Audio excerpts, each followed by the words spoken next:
प्रज्ञा पुराण में पूज्य गुरुदेव ने चतुर्थ खंड के 6वें अध्याय में आस्था संकट के विषय में बहुत विस्तृत वर्णन किया है।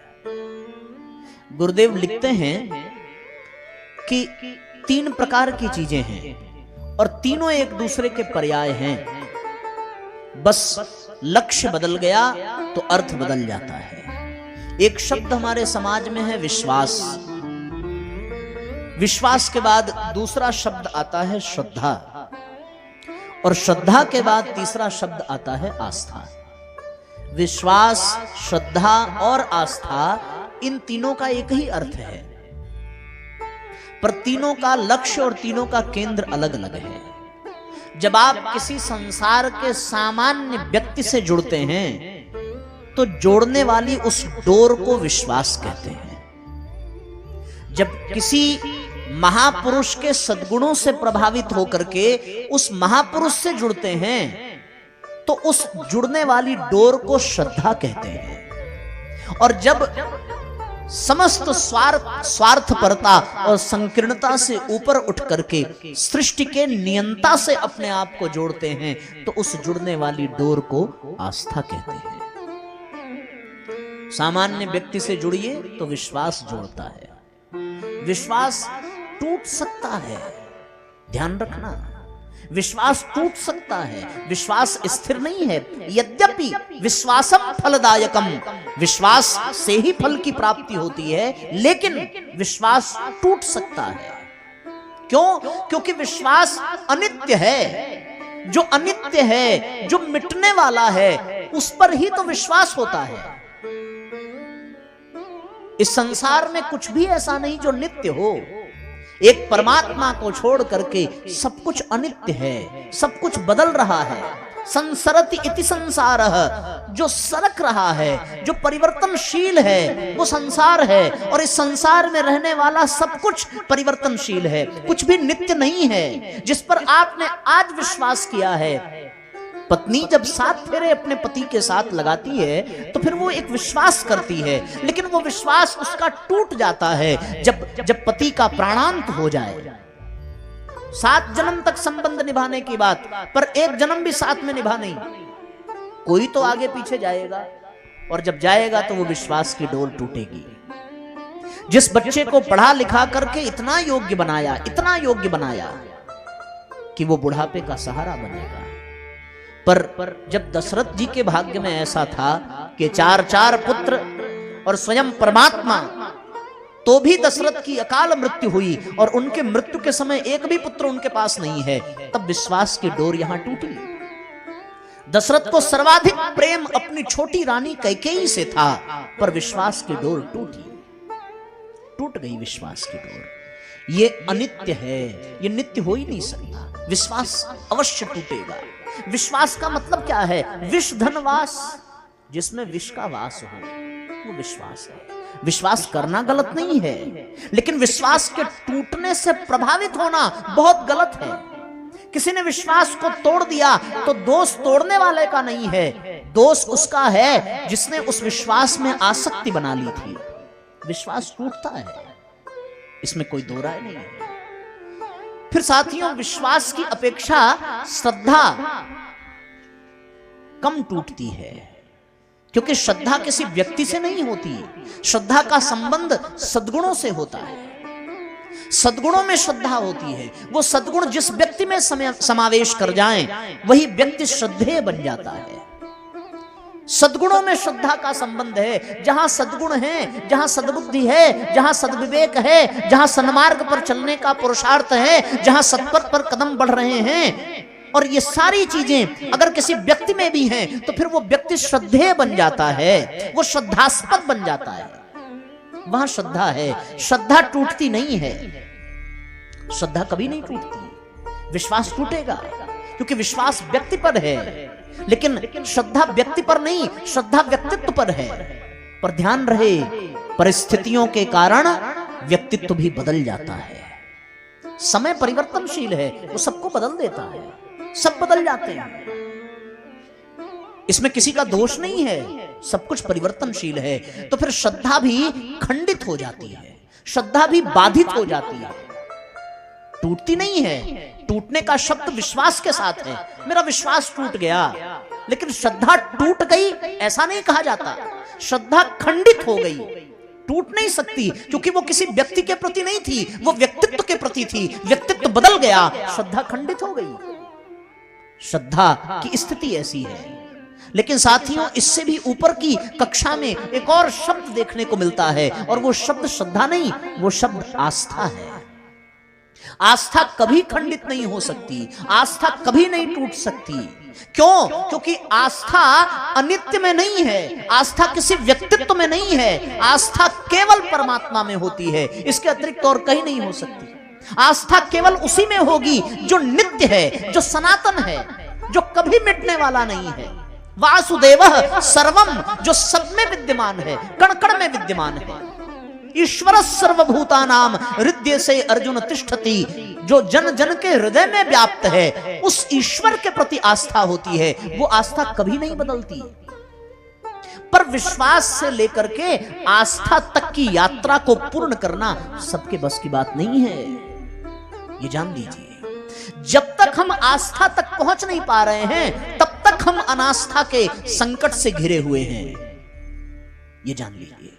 जैसे आपका घर बिल्कुल किसी रेलवे लाइन के किनारे हो, और आप रेलवे लाइन के इस तरफ हो, बीच में फाटक गिर जाए, घर आपका वहां है, जब तक वो फाटक उठेगा नहीं, तब तक आप अपने घर में प्रवेश कर नहीं सकते, अपने दरवाजे पर जा नहीं सकते। उसी प्रकार जब तक अनास्था मिटेगी नहीं, तब तक आस्था के द्वार तक अनुमति मिल नहीं सकती।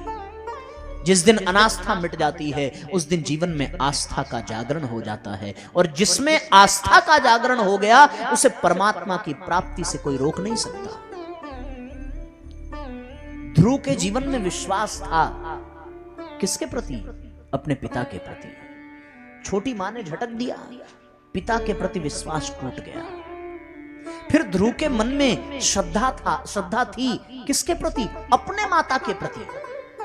माता भी कुछ न कर सकी, माता ने आस्था की ओर इशारा किया कि ध्रुव, पिता के प्रति विश्वास टूटा है, बेटे कोई बात नहीं। मां के प्रति श्रद्धा होती है बच्चों में, लेकिन सौतेली मां ने झटक दिया और अपनी मां ने कहा कि तुम पिता की गोद त्याग करके परम पिता की गोद में बैठो। मां की श्रद्धा ने भगवान के प्रति आस्था को जन्म दिया।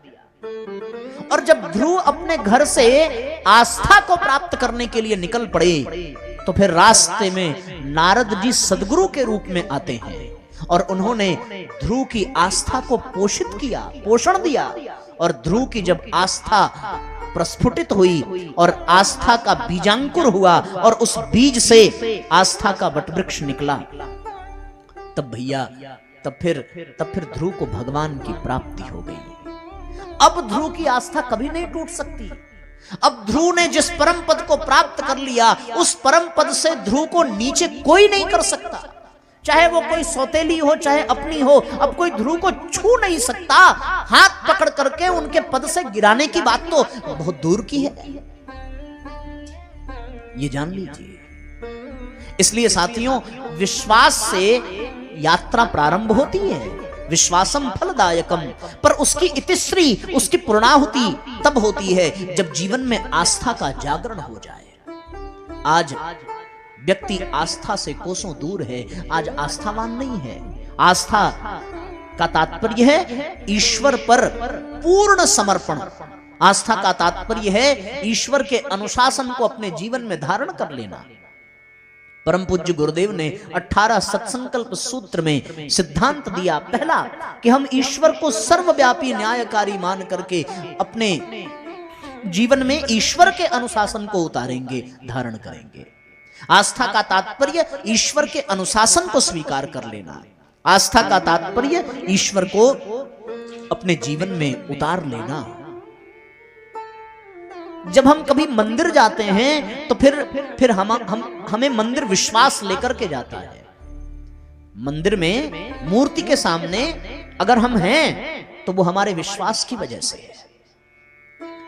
उस विश्वास की यात्रा पूरी तब होती है जब हम मंदिर से बाहर निकलते हैं। तो फिर साथियों, वो आस्था में बदल जाए। ध्यान रहे, जो विश्वास केवल करे वो पुजारी है, लेकिन जिसमें आस्था हो वो पुजारी नहीं, वो भक्त बन जाता है। और भक्त है कौन? जिसे कभी विभक्त न किया जा सके। जो विभक्त ना हो वही भक्त है, यानी जो आस्थावान है उसे कभी विभक्त नहीं किया जा सकता। संसार की विषम से विषम परिस्थितियों की पराकाष्ठा पर भी पहुंचने के पश्चात जो आस्थावान हैं वो रंच मात्र भी हिलते नहीं हैं।